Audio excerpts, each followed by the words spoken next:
প্রশাসনিক আইন বা অ্যাডমিনিস্ট্রেটিভ ল হল এমন আইন যা সরকারের প্রশাসনিক সংস্থা, মন্ত্রণালয়, বিভাগ ও সরকারি কর্মকর্তাদের ক্ষমতা, দায়িত্ব এবং কার্যক্রম নিয়ন্ত্রণ করে।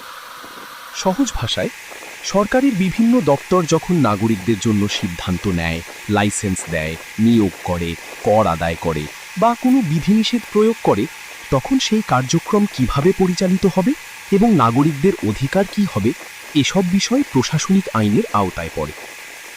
প্রশাসনিক আইনের প্রধান উদ্দেশ্য: সরকারি ক্ষমতার অপব্যবহার রোধ করা, নাগরিকের অধিকার সুরক্ষা করা, সরকারি সিদ্ধান্তে স্বচ্ছতা ও জবাবদিহিতা নিশ্চিত করা, ন্যায়সঙ্গত প্রশাসন প্রতিষ্ঠা করা।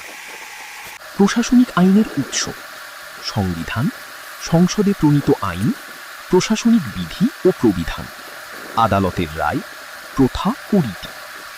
আইন নিয়ে আরও তথ্য জানতে ফলো করুন আইন পাঠচক্র।